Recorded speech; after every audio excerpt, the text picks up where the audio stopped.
Hello दोस्तों, आज की वीडियो में हम येस बैंक की केस स्टडी डिस्कस करेंगे।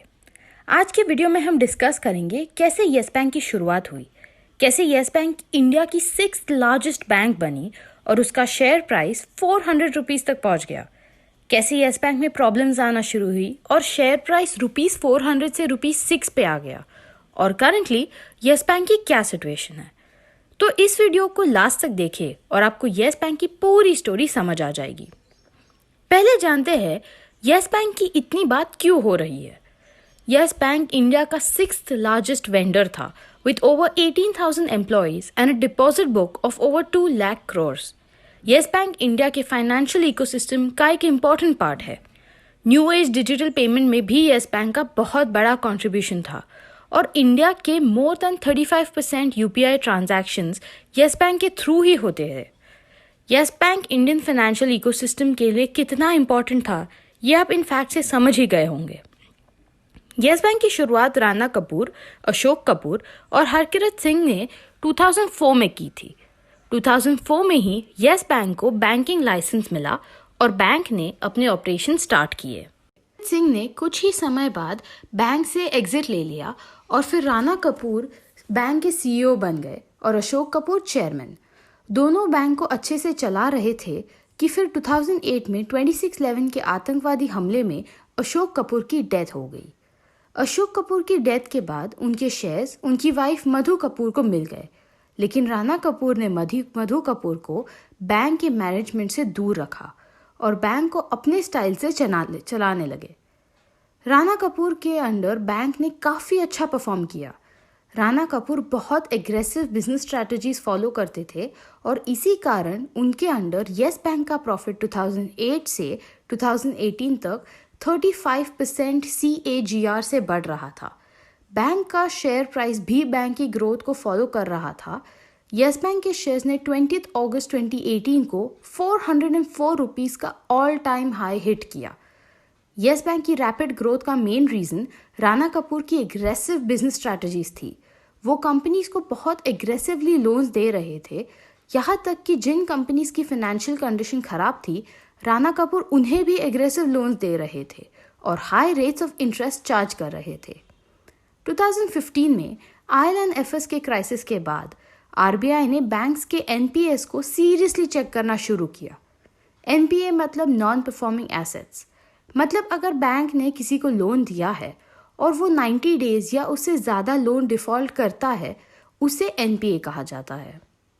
RBI ने जब सारे बैंक्स के NPA चेक करना शुरू किए तो उन्हें नोटिस किया कि येस बैंक के NPA फिगर्स में कुछ गड़बड़ है। RBI की चेकिंग में ये पता चला कि येस बैंक ने जो NPA रिपोर्ट किए हैं वो रियल NPA से काफ़ी कम है। RBI को येस बैंक के केस में 3000 करोड़ के NPA का डाइवर्जेंस मिला। इसके बाद RBI ने R गांधी को येस बैंक के बोर्ड में एडिशनल डायरेक्टर अपॉइंट कर दिया और सितंबर 2018 राणा कपूर को CEO के एक्सटेंशन के लिए मना कर दिया। राणा कपूर ने जनवरी 2020 में CEO पद से रिज़ाइन किया और रवनीत गिल येस बैंक के नए CEO बने।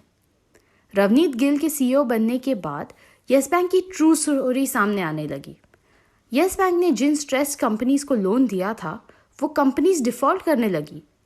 आपको बता दे, येस बैंक ने Anil Dhirubhai Ambani group, Cox and Kings, SL group, Coffee Day Enterprise जो कि कैफ़े कॉफ़ी डे की होल्डिंग कंपनी है, DHFL जैसी कंपनीज को बहुत ज़्यादा लोन्स दिए थे और इन सारी कंपनी ने लोन डिफ़ॉल्ट करना शुरू कर दिया था, जिसके कारण येस बैंक का NPA तेज़ी से बढ़ने लगा और प्रॉफिट लॉस में कन्वर्ट हो गए। अप्रैल 2019 में येस बैंक ने पहली बार क्वार्टरली लॉस शो किया, जिसके बाद कंपनी का शेयर प्राइस 30% तक गिर गया। राणा कपूर ने सिर्फ NPA के फिगर्स छुपाए, लेकिन प्रमोटर्स की प्लेजिंग भी शेयर होल्डर से छुपाए रखी। रवनीत गिल जो येस बैंक के CEO बने, उनके ऊपर येस बैंक को टर्न अराउंड करने की जिम्मेदारी थी और उनमें ये कैपेबिलिटी भी थी क्योंकि उन्हें डॉइश बैंक में काम करने का काफ़ी अच्छा एक्सपीरियंस भी था।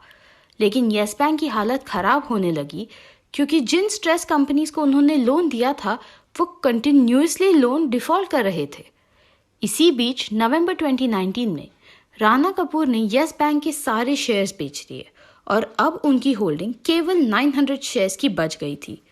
इसके बाद मार्केट में येस बैंक के शेयर होल्डर्स पैनिक हो गए और येस बैंक की शेयर प्राइस तेजी से नीचे आने लगी और 400 के हाई से मार्च 2020 में 5.65 रुपीस का लो बनाया। रवनीत गिल और येस बैंक का नया मैनेजमेंट येस बैंक की प्रॉब्लम्स को मैनेज करने और बैंक के लिए इन्वेस्टर्स ढूंढने में कंटिन्यूसली फेल हो रहे थे। येस बैंक को डूबने से बचाने के लिए आरबीआई ने इस मैटर में इंटरफियर किया और 5 मार्च 2020 को ये मैटर अपने अंडर ले लिया। इसके बाद आरबीआई ने येस बैंक पर मोराटोरियम लगा दिया, जिसका मतलब है कि डिपॉजिटर्स 50,000 पर मंथ से ज़्यादा विड्रॉ नहीं कर सकते। आरबीआई के reconstruction of yes bank scheme के अनुसार एसबीआई ने येस बैंक में 2,450 करोड़ रुपीस इन्वेस्ट किए for 49% share in the bank. SBI के अलावा कुछ और मेजर बैंक्स जैसे कि ICICI bank, HDFC bank, Kotak Mahindra bank, बंधन बैंक ने भी येस बैंक में इन्वेस्ट किया।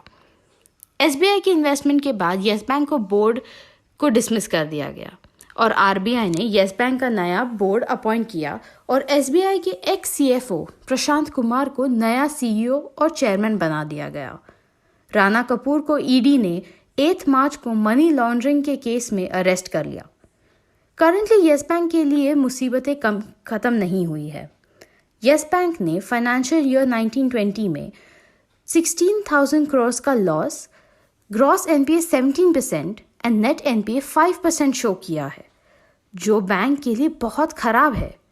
हाई एनपीए और लॉसेस के कारण बैंक का नया कैपिटल रेस करने की ज़रूरत है। येस बैंक का एफपीओ भी लाया गया है, जिसके थ्रू एसबीआई येस बैंक में और निवेश करेगा। ये थी येस बैंक की 404 से ₹6 तक की केस स्टडी। हमें उम्मीद है आपको यह केस स्टडी पसंद आई होगी।